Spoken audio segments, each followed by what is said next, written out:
Good evening, everybody, and welcome to tonight's On the Sofa. Very privileged to have Keith Scott on with us tonight, and he'll be with Vic in a short while. Just a couple of announcements. Very, very sad news that we heard yesterday. Annie Alder, who was a long-term supporters club chairperson and a committee member, and always used to do the travel, away travel in the day. She sadly passed away yesterday, so our thoughts are with Paul and all the family with her passing. Okay, so very sad news. So, bring Vic up. Hi, Vic. Hi, Chris. Yes, I'd just like to add my thoughts to that because I first met Annie in 1984 when, of course, she was running the travel club in those days, and I've known her for many years since, and Paul as well, too. So, very sad news. And obviously, I have my condolences and best wishes and thoughts to the family. Yeah. And when we do hear any details regarding the funeral or anything, we will certainly share them if it's going to be a public sure, of course. thing as well. So I've got some SAS travel news, appropriately enough, because Annie would want this shared, I know. Tomorrow night, before the game against Accrington Stanley, the SAS travel office will be open. And if you want to book a place at Walsall or Sutton on Easter Monday, unbelievably enough, we're there already. They'll be available before the game tomorrow. So that's what's available at SAS tomorrow. And you might well know, of course, this Friday is the 55th anniversary of the League Cup final against Arsenal. I've been compiling a load of videos for the museum, putting them on social media, which has been great fun. So 55 years, and we'll hopefully be celebrating that on Saturday afternoon at the county ground before kickoff. That makes people feel very old, Vic. Makes me feel very old, I can tell you. You're telling me I was 13 when I went. It's a lot. I was only a baby. I was only 4.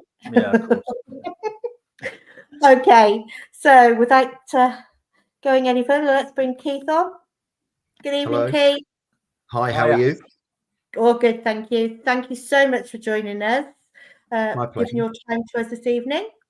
That's fine. So I will leave you in Vic's very capable hands, and we'll see you soon. Any questions, please leave in the comments, and we'll get through as many as we can.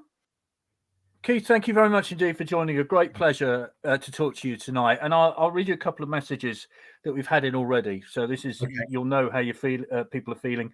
This is from Chris. He says, when I was a kid, I wouldn't have believed anyone if they said to me that in a few years' time, I'd walk out of Anfield after watching the town play in a league game. Gutted we didn't win. QPR was an amazing day, says Seaside Reds. What a time to be a town supporter. And Stirlingshire Reds, Queen's Park Rangers home and away that season for different reasons, etched in the memory all these years later. Only criticism of Keith that day at home was, could he have saved the goal for later in the game? Because hanging on to that 1-0 lead, best part of an hour, was agony. And I'm sure we'll talk about that a little later. QPR at home, Liverpool away, 2 of the best results that season, although arguably Liverpool away was 2 points dropped. We should have won it. My goodness me, what days to be talking about Swindon winning at Liverpool, possibly in a league game. But a great pleasure to talk to you. I mean, of course, it didn't start in the Premier League, did it? I think you were born in London, City of Westminster, is that right? Yeah, in 1967. Yeah. And then you played for clubs like Hinckley Athletic, because I think you'd moved to Leicester, is that right? Yeah, I did, Mike. So my dad, the reason why I was actually, like I say, born in Westminster. My dad was in the army, so he was in the Coldstream Guards, and I got christened in Chelsea Barracks, and then sort of from about 10 months old to the age of 7, I was living in Germany because he got posted to Germany. So we lived in Munster and Hereford, and then of course once he got demobbed from the army, we came back to Doncaster, which is where he originates from, and I was there. He then joined the prison service, and then I was there till I was about 10. 11, and then we moved to Leicester because he then got a posting to Leicester Prison as a prison officer. Might I? I wasn't going to ask.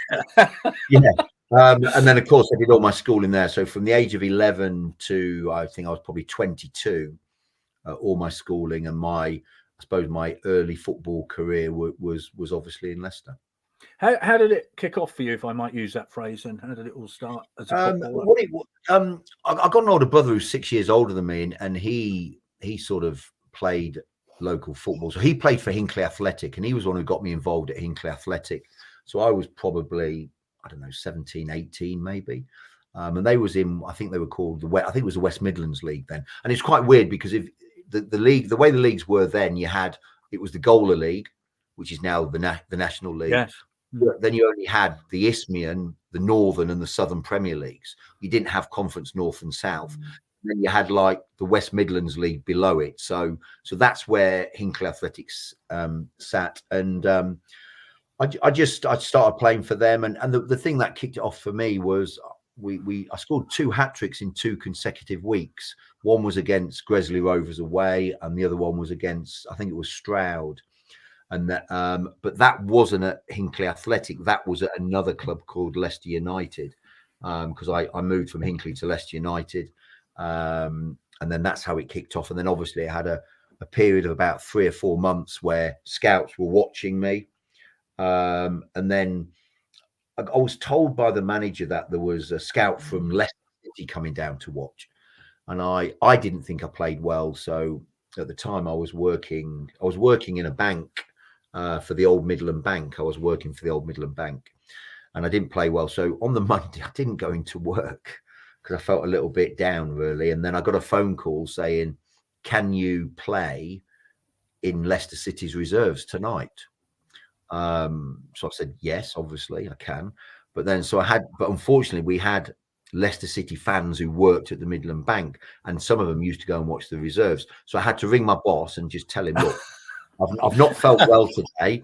I've had a bit of an upset stomach. I'm definitely coming in tomorrow. Thanks for letting us know, Keith. And by the way," so I ended up going to play for Leicester's reserves that night. We played Aston Villa, beat them 1-0, and I scored the goal. And then from then, David Pleat sort of said to me, come and train for a couple of weeks. I went and trained for a couple of weeks.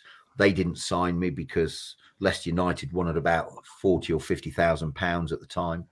And then I ended up going for a trial for Lincoln City, Colin Murphy.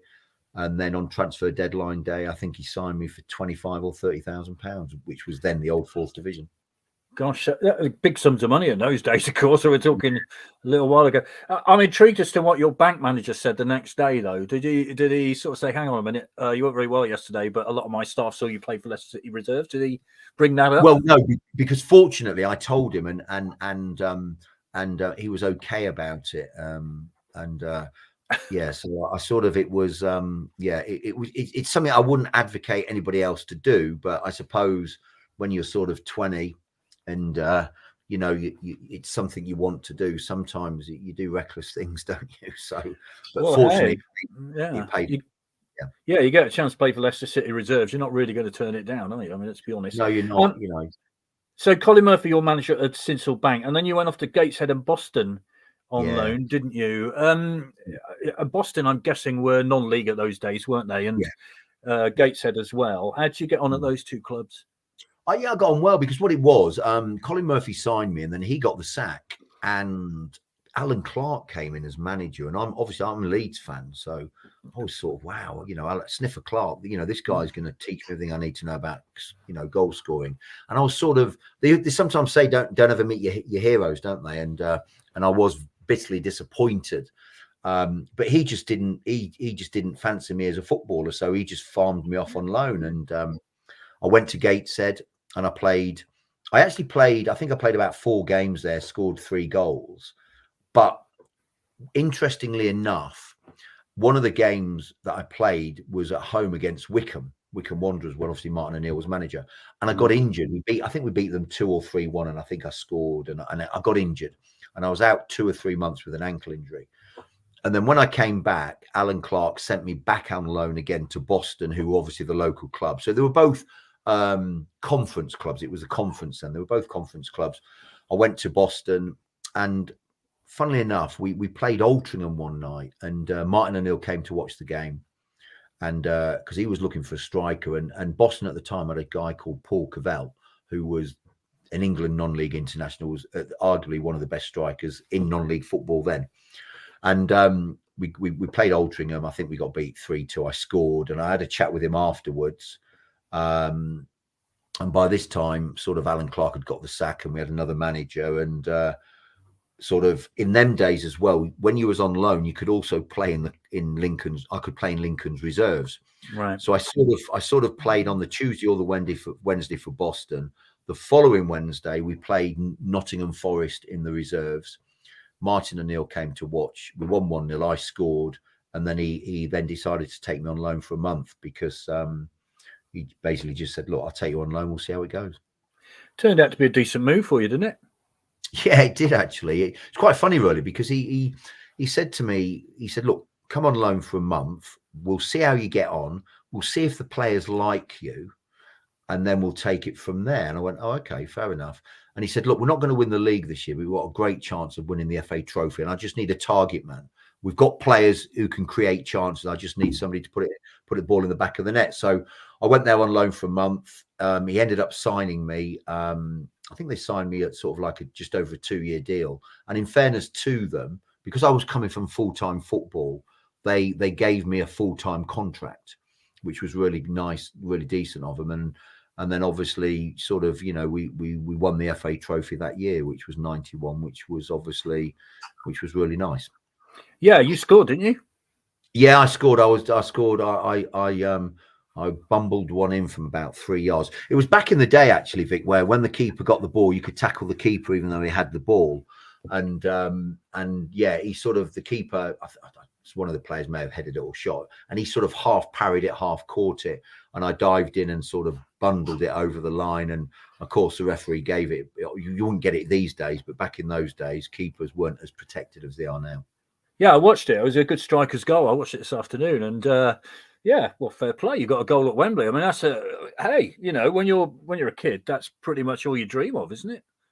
Yeah, it is, because I remember years ago. Look, and you'll remember it as well. And is the FA Cup final day was, when it was FA Cup final day, it started at 9 o'clock in the morning and went all the way through till the end of the game. And they used to follow the teams in the coaches, and they used to do things. So you used to get up on Cup final day at 8 o'clock, have some breakfast, and you'd sit there all day.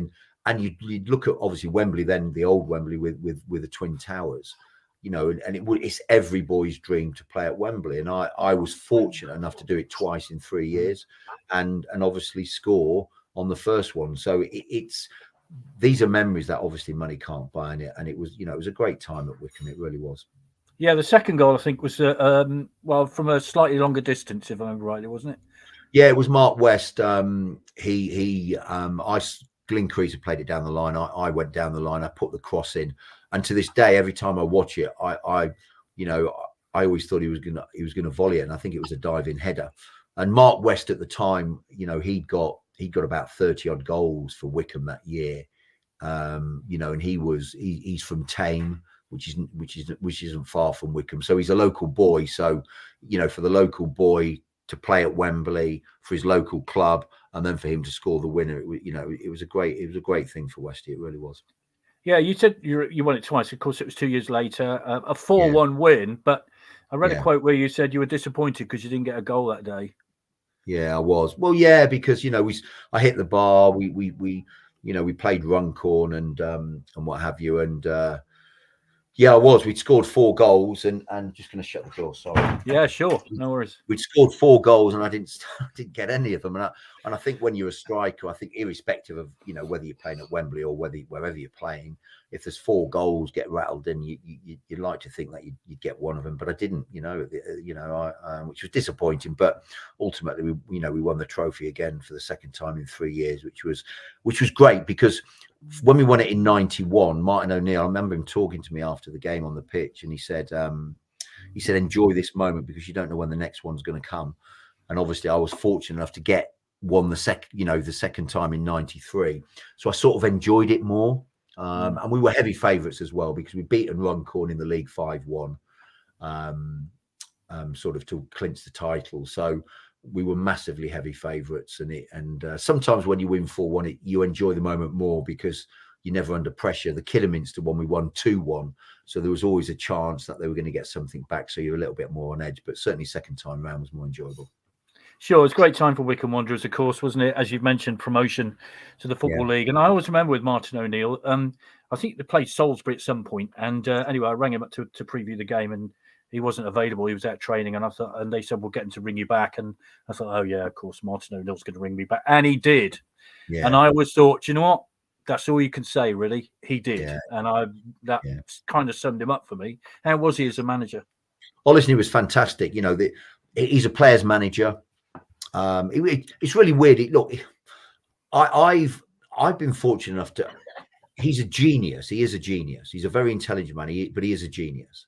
And I remember reading Cloughie's book, Brian Clough's book.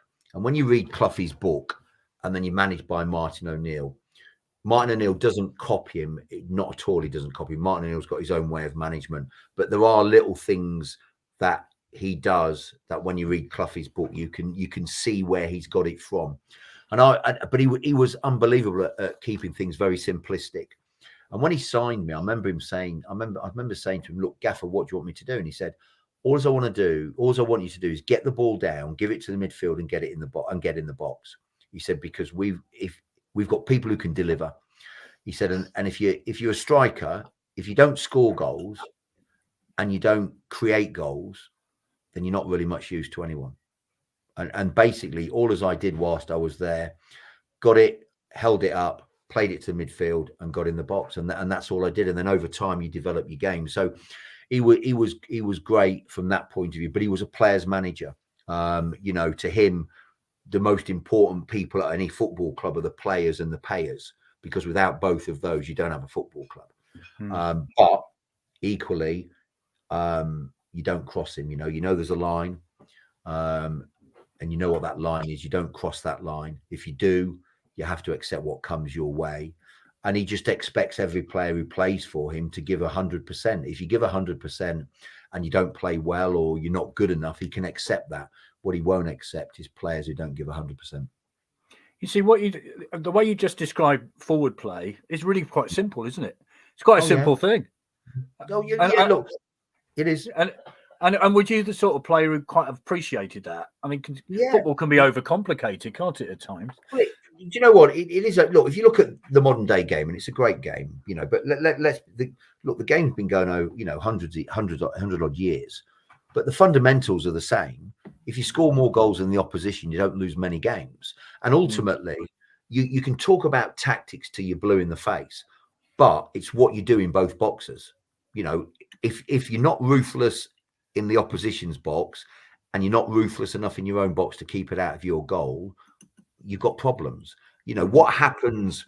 Obviously, what happens for the rest of the game, there's fundamentals around that. But when you analyze football, it's about what happens in both boxes. And sometimes, you know, you look at the way the game's played today, and looking, it's a great product today. But I do think sometimes people try and reinvent the wheel. But Martin O'Neill was just great at simple messages. You know, every player who went out, you understood, you know, what your job was. Look, I was never a technical player. I wasn't, I was very fortunate to achieve what I did, but I don't go around telling people I was a great technical footballer. But I knew my strengths, I knew my weaknesses. You know, and sometimes in football as a player, you've got to recognize that it doesn't matter how much you try, you're not going to be good at something. You can get better at it, but you're not going to be good at it. So sometimes you've got to a certain extent, forget about that and focus on what your strengths are, what make you good. And then that becomes a fundamental part of your game. And that's what I tried to do throughout my whole career. Sure. Memories coming in. Sean says that night versus Queen's Park Rangers, first win of the season, away one at Anfield. We were unlucky not to win. And you remember that disallowed goal by Jan Arge Fjortoft at Man City, one of a couple of games we were robbed of more points. Right, let's get on to your move to Swindon then, because Swindon had started badly in the Premier League, let's be honest. Jan Arge Fjortoft hadn't hit the ground running in terms of goals. He did later on in the season, clearly. Yeah. You were brought in, Ipswich, your debut, I think. You scored on your debut. And then, of course, the magical night against Queen's Park Rangers. How did that move come about? It's really weird because about, must have been about 4 or 5 weeks before the move, Wycombe played Northampton away. And Northampton at the time, it was when they played at the cricket ground. And and before the game, Martin O'Neill said to me something really strange. He said, "How much do you think you're worth if we was to sell you? And I went, I don't know, Gaffer. I said, probably modern day 150 grand, maybe, you know, the way football is, you know. And he went, yeah, I think that as well. And then nothing else was said. And then we played Bristol Rovers in an FA Cup replay. I think it was on a Sunday. And as I was getting off the coach, a guy stopped me and he said, "Are you Keith Scott?" I went, "Yeah." And he said, "Look, I'm a scout from a Premier League club. Can I have your number? Because I think there's a club interested in you." I went, "Okay." I gave him my number. Anyway, then I got a phone call from him. And he said, it turned out he was an agent. And he said, "Look, Swindon are interested in signing you. Can I represent you?" And I went, "Not really." I said, "Because you're not going to get me anything better than what they're going to give me." I said, "But I'll tell you what I'll do if you want. You know, what because in them days they used to take a percentage of your contract, whereas nowadays the clubs pay, don't they? The clubs pay their fees." So I just said to him, I said, "Look, you can represent me if you want, and I'll give you whatever 20-30% of any commercial deals you get me." He said, no, that's not how it was. I said, "Well, I'm not interested." Also, as well, the other reason was I knew Martin O'Neill didn't like agents. He loathed them. Anyway, so that conversation was over. About 2 or 3 hours, no, I think it was the next day, I'd come back from training and Martin O'Neill rang me and he went, "Scotty, how are you, pal?" I said, "I'm okay, Gaffer, how are you?" He went, "Yeah." He said, "Have you been talking to an agent?" And I thought, oh, here we go. I said, "No." He rang me, Gaff, and I told him what had happened. And he said, "Well, look, get yourself down the club now." So obviously my wife now, but she was my fiance at the time. She said, "What happened?" I told her, and she went, "Oh, you know." I said, "Well, I've got to go down there." She said, "What?" I said, he's going to tell me off. He's going to have a go at me because he don't like agents. Anyway, so I goes down the club. He said, "Right, listen, pal." He said, "Swindon have made an offer. You know, they want to sign you. The club don't want you to go. We'll make you the best offer we can. If you don't want to go, we'll tell them it's no deal and you stay here and we'll win the league." He said, I went, "Okay, Gaff." He said, "But before you make your mind up, just think about this." He said, "We've got Rochdale away on Saturday. There'll be one man and his dog. They've got Ipswich at home. It'll probably be a full house of 16 to 20,000. So what do you want to do?" I said, "Well, I'd like to speak to him if I can." He said, "I thought that." And then John Gorman called me. I think I met John Gorman on the Wednesday. We agreed a deal. Thursday I trained. Saturday I played, and that's how it came about. Do you know? It's really I kind of sums. You know, you have an image of somebody, and Martin O'Neill. Yeah, I've got a certain image, as I've said to you already, but that kind of sums him up for me. You know. He let you obviously think about it, and it's a big positive move, isn't it? Up into the Premier League, for goodness sake.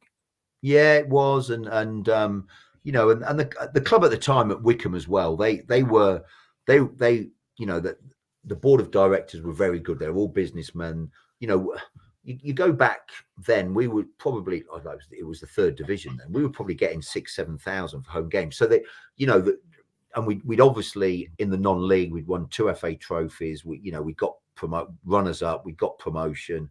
And at the time, I think when I left, we were probably in the playoff spots as well. So the club was riding high. So financially, they didn't need to sell me if I didn't want to go. But the way Martin was, he was just, you know, the gaffer who just, you know, "It's your choice. We don't want you to go. I want you to stay. But I do understand if you do." And he did say to me, he said, "Look, Scotty, I'll be honest with you. These opportunities don't come around. You know, it's a big opportunity." He said, and you know, it's one that you need to think seriously about. And if you don't do it, we'll back you. But it's an opportunity that may never come. So, you know, he, and I think the fact that he'd had the career he had, I think he probably, you know, he was quite subjective about it in the sense that he wouldn't stop you from doing it, because obviously he'd been a player himself, and I'm sure he would have felt a little bit despondent if he'd have had a manager who would have denied him the success that he eventually went on to have. So he was good about it. And look, you know, it was a no-brainer, wasn't it? Really, you know, this is a lad who for me personally, 3 years ago was playing non-league football, and then all of a sudden you're elevated into the Premier League. You know, arguably then one of the best leagues in the world. So, So why would you not take that challenge on? And look, I don't regret it. Things could have gone better, but I don't regret it. I really don't. No, and why would you? I mean, goodness me. Paul says, "Evening, Vic. Keith, could you ask Keith what the best town player was when he was with us? The Wantage Reds, Swindon Till I Die." We'll get to that in a minute because I think because we've got all, we'll fill that in as we go along. But so Ipswich at home. I mean, who did you know in the Swindon team? Did you know anybody, or was it a case just turning up and? No, I didn't know any. Ty Gooden was there at the time, wasn't he? I think it was Ty, and Ty was at. Weirdly enough, Ty was at Wycombe when I was there, and he couldn't get in the team because we had Steve Guppy on one side and Dave Carroll on the other. So I knew Ty, and that was it really. I didn't know anybody. So it was sort of, but in football, you're sort of used to that, Generally, if you jump leagues like I did. You're not going to know anybody. Obviously, if I'd have gone into a League 2 club or a League 3 club, I'd have known people. So I didn't know anybody, but in fairness to the players, they were a great set of players, and they made you feel very welcome. I knew of some of them, obviously, like Paul Bowden and what have you, obviously from an international point of view, but I didn't actually physically know anybody. No. You got off to a great start though, didn't you? You did okay. Yeah, I did, and I did. So I was really pleased. It was. I did let John Walk scored from a corner, and I was marking him, and I let him go, which was disappointing. But then I managed to get the goal, the header. But the biggest thing I found at that level was, when you get opportunities, you have to take them because, you don't get as many opportunities at that level as you would at League 3. But yeah, I got off to a great start, so I couldn't really wish for anything different, really. How much pressure is there on a striker if you're making your debut and you don't score, and then the games tick by? I mean, getting that goal early, that must be a tremendous relief on you as a footballer. Yeah, it does, and I think it's a relief on the manager as well because at the time I think it was 375,000, something like that. Which you go back to '93, which for a club of Swindon, if you bear in mind they paid $500,000 for Jan. Yeah. And he was struggling to score. So, I think there's pressure on the manager as well, because it's a lot of money, collectively, 2 strikers. And then I think you got Andy Much as well. So it is. But from a personal point of view, yes, you want to score as soon as you can, because the longer you go, it starts to play in your mind. Am I going to score? Am I going to score? Am I going to score? So I was fortunate enough to score early on and what have you. And it's a pressure that it's a relief more than anything. Tuesday night against QPR, then let's talk about that because everybody remembers that. Swindon hadn't won; they'd drawn clearly, but they needed that first victory. Luke Nyholt gets sent off, if I remember rightly, and as we've already heard from one of the people who've messaged in, you went and scored quite early-ish. Yeah. Why did you do that? Why didn't you score that? Anyway, tell us about that goal because the roof lifted off. I remember it now. I mean, it was a fabulous moment. Yeah, it was. And actually, if you actually watch the goal, we had a corner. It was a corner, wasn't it? And if you actually watch it from the corner, I go to head the corner, and it's an awful header. And I think I head it back. I think it was Paul Bowden. Yeah, it was. And then Paul Bowden's put it back in. I think Andy Much heads it back across, and then obviously I'm Johnny on the spot from about half a yard. And look, it was a great feeling because you look at it, Luke Nyholt gets sent off. We're playing at the time as well. I think as well QPR were probably the top London club as well, so they were a good side. Les Ferdinand was there. They had some good players.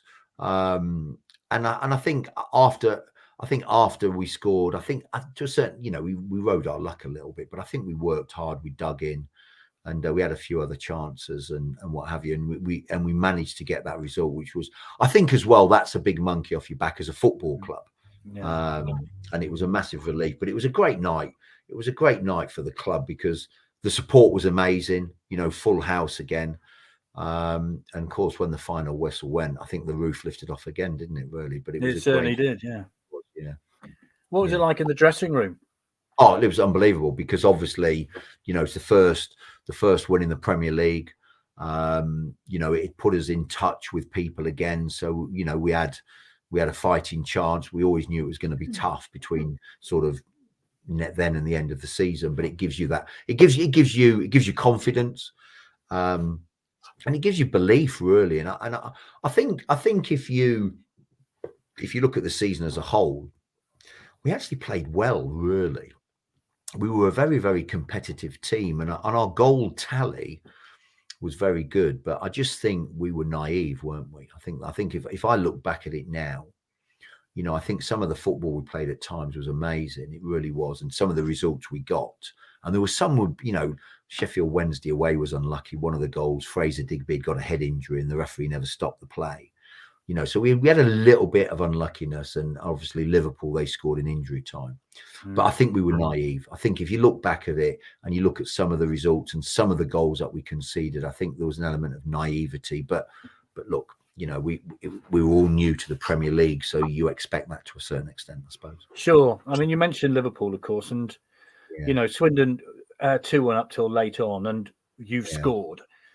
Again, you know, as a player, there are certain places you love to score. You know, you dream about scoring, and Anfield's one of them, I guess. How was that moment? Oh, listen, it was a great moment. Look, I've been very lucky in my career. You know, every boy's dreams to play at Wembley. I did it twice, and I managed to score. And then you want to play in the Premier League. I did that and managed to score. You want to score at Anfield or an Old Trafford, or Swindon had already played Manchester United, and I managed to score at Anfield. So, but again, I think it was about 6 yards out, wasn't it? I think the keeper went to catch it, and I think he sort of dropped it, and it dropped on the edge of the 6-yard box, and obviously I was there again, and I managed to score. And then all of a sudden you're thinking, right, we're 2-1 up here. And you know what? We played well. We played well again. And you know, it was one of those games, when I think back, I didn't feel we was in trouble. You know, and it's really weird because when I look back at some of the results, we had some bad results. Villa away 5-1, Everton 6-2, Newcastle 7-1, and some places we went to and we got a drubbing, you know. But there was a lot of clubs we went to, and I never felt we were in trouble. And that Liverpool game, I never really felt that they were ever going to get back into the game. And of course, you know, it was a late on and what have you, and it's just, again, naivety, not defending a set play properly, and you know. So, but it was a great result, and you know, all the supporters who went, there must have been 3,000 or 4,000 who went. They must have had a great day, really. But how does that feel? Because does that feel like a defeat when it's a late goal like that? It does, because I think we'd done enough to win the game, and you know, we played really well, you know, and they were a good side, Liverpool. They had some good players in their team, and I thought we went there and we you know, I thought we did a job on them, and to concede so late in the game, it sort of knocks you for six, because that's, you know, that's another win, and that's dragging everybody else a little bit closer, because it's one of those games where everybody around you thinks, listen, they're not going to get anything at Liverpool. Liverpool are going to beat them 4-5, because I think early on the season, I wasn't there then, but I think Liverpool won 4 or 5 at 5-0. Yeah. You know, so if we'd have won the game, all of those teams around us come in. How did Swindon get? Oh, they won 2-1. What? You know, so psychologically, it would have been a great result for us, but it would have been a bad result for the teams around us. So yeah, it felt like a defeat in the end. It really did. Yeah, mad to think we put the most goals past Man United, who finished champions, 4 goals, as you mentioned. I know.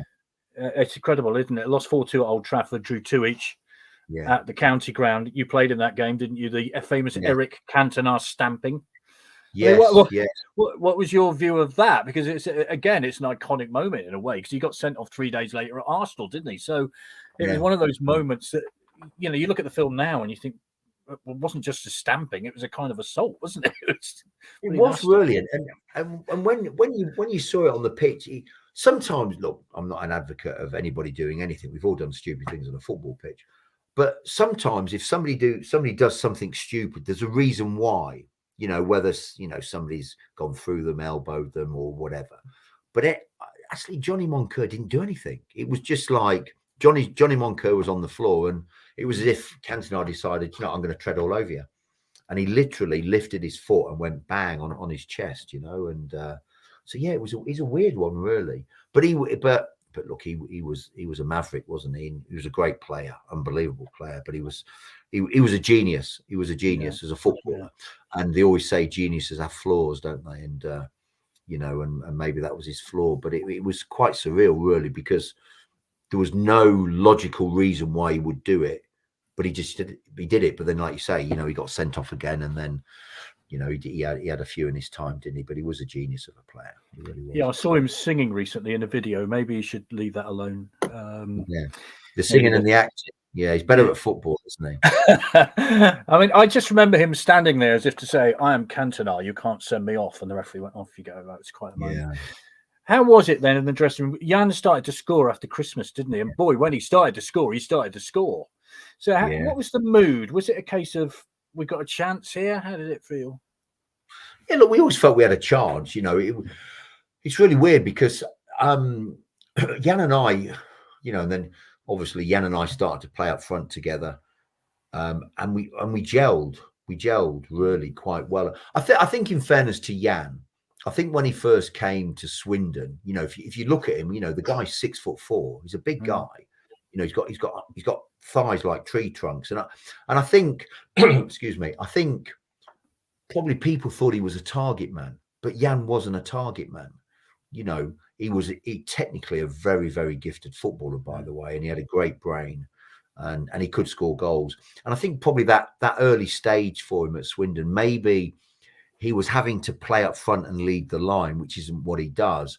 And then I don't know whether John Gorman had to do it through choice, or he just thought, I'll shove Scotty up front with Jan and we'll see how it goes. And we just hit it off straight away because, my game was all about physicality, winning your headers, running channels, trying to make things difficult for centre halves.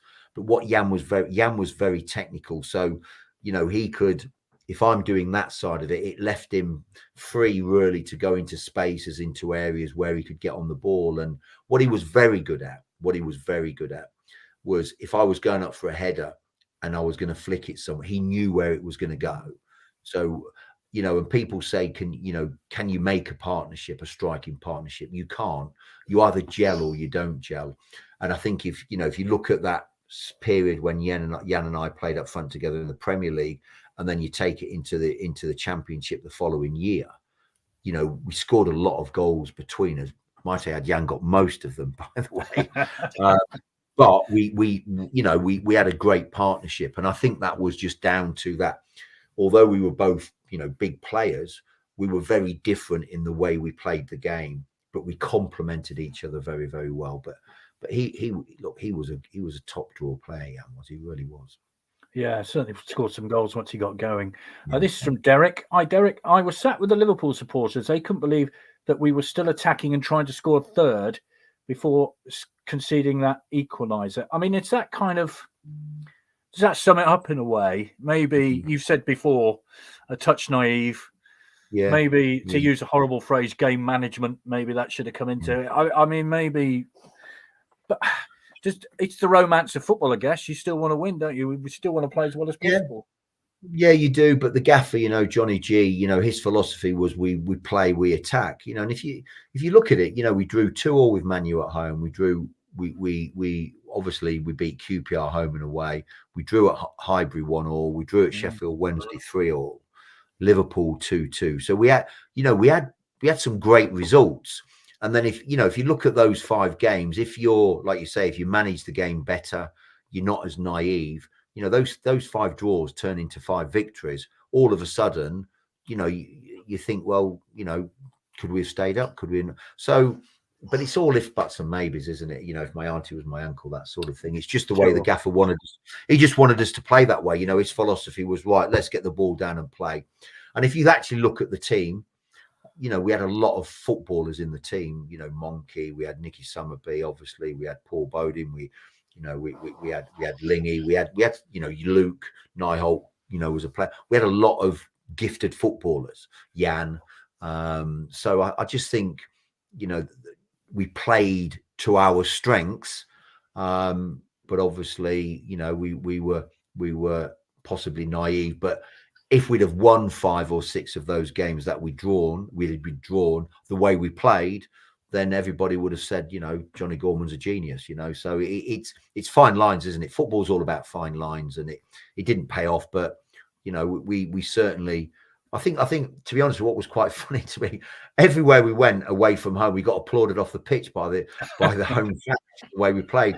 And sometimes you'd come off when we'd drawn or we'd lost, and you think, yeah, you know, is that sort of a backhanded compliment? But we did get a lot of plaudits for the way we played and the way we approached games, and you know, it was a great time. And like I say, there was an element of naivety, game management, but you know, would you change it going forward? I'm not so sure we would really. I guess in a way you'd rather come off being sort of people saying, "Oh, they were horrible and won 1-0." I don't know what. How would you? Well, we could, you know, it's one of those, and you could have shut up shop and you could have tried to nick a point here, win here, and you might have got beat anyway. So I think the Gaffer's philosophy was, because of the type of team we had and the type of players we had, is listen, let's go and have a go at them. You know, and you know, like I say, Arsenal 1-1 at Highbury, 3-3 at Sheffield Wednesday, 2-2 at home to Man U, 2-2 at Liverpool. You know, you're a little bit more luck. Maybe you win those games, and it's a different ball game. But look, it's not. It's what we did, and I thought we did it very well. We just didn't get enough points. No, that at the end of the day is what matters in a football league, isn't it? You get enough points to take. The one record you've got at the minute, of course, is the conceding of the 100 goals, and Sheffield United might be on course to take that record away, which I'm guessing would be something you want to get rid of, because you know, that's often used, isn't it? The statistic that Swindon conceded 100 goals in the Premier League. I think there were more games in the Premier League in those days than there are now. Yes. But you'd want to get rid of that record, wouldn't you? Yeah, we do. I think was it 44 games then, maybe in the Premier League, as opposed to 38. Yeah, you would. I'll tell you why you would. Obviously, for obvious reasons. You know, you don't want to be the team that's conceded the most goals in a Premier League season, but also as well, we scored a lot of goals that year. You know, we did. We got 40 plus goals. You know, and you look at the Premier League now, and you know, Sheffield United. How many? I don't. You know, they're not going to get anywhere near 40 odd goals. You know, so I would like it if we could get rid of it, because obviously people always remember Swindon for conceding 100 goals. You know, but I think we added a lot more to the Premier League that year than just conceding 100 goals. I think we had some great results. We entertained, and we scored a lot of goals. We did, you know. So yeah, it'd be nice. It would be nice, yeah. Yeah. Well, on that point, do you remember a Spurs fan saying to me, this is from Sean, how on earth are you bottom? Because you beat Spurs at home as well, which, you know, we did, yeah. That's what I mean. It's incredible. We had some great results. You know, if you actually look, like I say, we had some atrocious results as well. Yeah. But if you actually go through some of the teams we got points against, you know, like I say, QPR home and away, we got points there, and they were the top London club. You beat Spurs, you drew at Highbury. You know, you go to Sheffield Wednesday, who are a good side, then you draw 3-3. You draw with Man U at home 2-2. You draw with Liverpool, you know, 2-2. So we had some great results. You know, it's just, unfortunately, we also had some, you know, some bad ones. So Villa 5-1, Everton 6-2, Newcastle 7-1. So, you know, it was, you know, it was what it was. But I think, look, the way I look at it is, could we have done any more? I don't know. I don't know if we could. I really don't. Did we give everything we did? I think we did. And I think if you look at it from that point of view, and you can be honest with yourself and what have you, you know, if you're given everything you can give and you're not good enough, I think people accept that. I think they don't accept it when people, you know, sit down and go, yeah, but I could have done this and I could have done that. We just, you know, we were naive. We didn't game manage probably at times, but bottom line is we, you know, over the course of a season, we just really wasn't quite good enough. But maybe if Jan and I would have got together as a partnership 7, 8, 9, 10 games earlier, then maybe, because Jan got, I think, 16 games in the last probably 20 odd games of the season. Maybe if we'd have got together a lot sooner, then maybe he'd have got, you know, 25, 26 goals, and maybe we'd have stayed up. So, you know, but it is what it is. And I think we did ourselves proud. And I hope we did the club proud, really. Well, Swindon can always say they've been in the Premier League, which a lot of clubs can't say. So no. That's terrific. And let's go back to that question: who was the best player you played with at Swindon? Difficult question. It's a bit like saying who was the most favourite of my children. It's a difficult one, isn't it? I mean, technically, should we go technically? Who would technically be the best player? Technically, for me, was Jan Åge Fjørtoft. Yeah, technically him. And look, I enjoyed playing up front with Jan.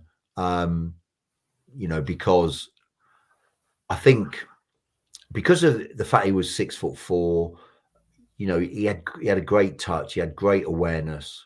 He was selfish as a striker, but he wasn't selfish. If he felt somebody was in a better position, he was a team player. He was a team player. And I think we hit it off as a good partnership.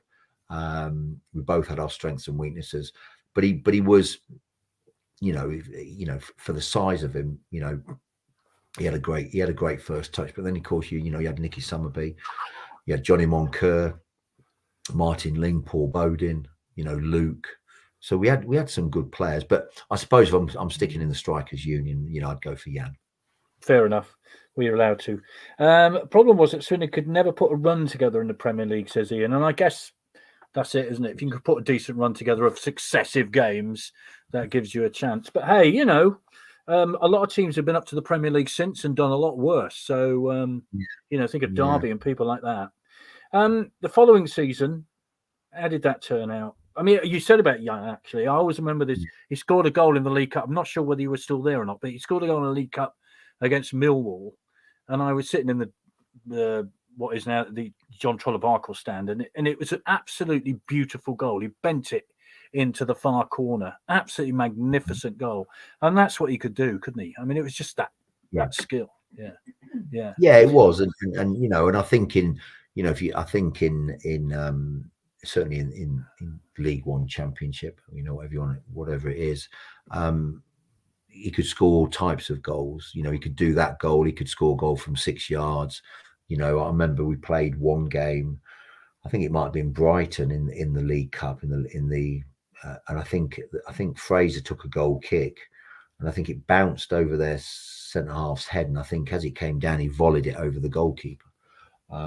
He just had that, innate ability to score all kinds of goals. And we, to be fair, we were scoring. Jan and I were scoring a lot of goals together, and what have you. And I remember it was a Bristol City game, wasn't it? We lost 3-2 away. Yeah. And I think that was John Gorman's last game. Yes. And then, I think back to it, if I'm being honest with you, and I get why the club did it, because they wanted to. We'd actually gone on we started really well, and then we went on a bad run, and I think that was, the last game for him on a bad run of not winning games. Although in the cup, I think was it the Littlewoods Cup then, or Coca-Cola Cup? We were winning games and we were progressing the rounds and all of that. But the club made a decision to get rid of him, and in hindsight, it was a poor decision. It was a poor decision. Steve McMahon came in, and the club ended up getting relegated. Steve McMahon's. Obviously he'll take the credit for getting the club to the semi-finals of the cup, but ultimately that was all down to John Gorman. Really, he set the foundations for that. And then if you look at the league form didn't improve under Steve McMahon. Obviously, he sold me. I think other players went. So I think in hindsight, it was a bad decision by the club. But I think at the time we had I might be wrong, and you'll probably be able to correct me if I am wrong, and please do if I am wrong. But we had a guy, I don't know if he was the chairman or he was on the board, called Ricky Hunt, who was at the club. And he was a mad Liverpool fan, I think. And I think he was quite instrumental in getting Steve McMahon in. But Steve McMahon, listen, great player Steve McMahon was, his career and everything. But no, he wasn't for me, really. And I think in hindsight, they'd have been better off sticking with John Gorman. I don't think we'd have got relegated under John Gorman. I really don't. I think we'd have turned it round because players were enjoying playing under him. We wasn't having a great time on the pitch, but if you look at Jan had about 20 odd goals, I think I had 12. So we could score goals. So we was always, the way we played and the way that John had us playing, over the course of that season, we was always going to win more games than we lose because of the amount of goals we'd scored. So I just think it was a bad decision, and like I say, the club got relegated, didn't it? It certainly did. Kevin says, what defender was the hardest to play against in the Premier League? Right. Well, okay. This might surprise a few people. There was two: Gerry Taggart and Ken Moncal. And the reason why I chose those two was because the way I would play against defenders was from the goal kick. The first thing I would try and do would be to see if I can get in front of them and push them backwards, so that I can either take it on my chest and then lay it off that way. That was the first thing I'd always try and do. And Gerry Taggart and Ken Moncal were the only two centre halves I couldn't do that to. Once they dropped and then they planted their feet and I was in front of them, I couldn't move them backwards. So they were the two strongest centre halves physically that I played against, them two. Your time comes to an end at Swindon and you get sold. You didn't want to go, did you? Really? No, I didn't want to go. It was, look, I was at home. Like I said, my wife was 7 months pregnant. I was at home and Steve McMahon rang me and he basically just said to me, the club have sold you, you've got to go. And I was like 26, I was still young, really. And I should have said, I'm not going. I don't care, I'm not going. But I didn't. I just thought, well, if they don't want me, then there's no point being there, really. But I think if I'd have been 30 and a little bit, wiser, I'd have probably said, well, actually, I'm going to stay because I've got 12 goals. I'm going to get 20 goals in the season. I want to keep the team up. I enjoyed playing at the club, which I did. I enjoyed the players, playing, with the players. I enjoyed playing with Jan. The supporters were great. I felt at home there as well. And obviously my wife being 7 months pregnant, I should have just said, no, I'm not going anywhere. That's what I should have said that. I should have said, look, my wife's pregnant 7 months. I'm going nowhere this season because ultimately, I've got to be around for that. So I sort of blame myself, really, in a way. Steve McMahon rang me up and said, we've sold you, you've got to go. I could have turned around and said, I'm not going, and they couldn't have done a thing about it. So I blame myself. I wish I'd have stayed. I really do. Weirdly enough, and I'm not saying because of me, by the way, I'm not sort of saying it was because of me, but I felt if I would have stayed, I think we'd have stayed up. And I'm not saying that's because of me. I just think with Jan and I think we'd have scored enough goals between us to keep us in the league. So it was a bad move. It was a bad move. Not your favourite club to go to, Stoke. I think we've already discussed this off air. You didn't have a great time there, did you? Yeah.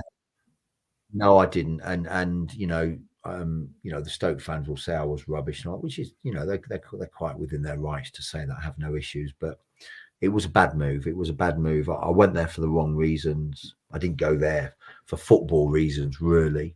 I tried to convince myself I did, but I just didn't enjoy it, So yeah, it was a bad move. Football-wise, bad move. We're coming to the end of an hour, but it seems to have flown by because it's been fascinating talking to you. But we should, lots of, a few different clubs. And then you went into management as well, didn't you? And we won a couple of cups too, didn't you?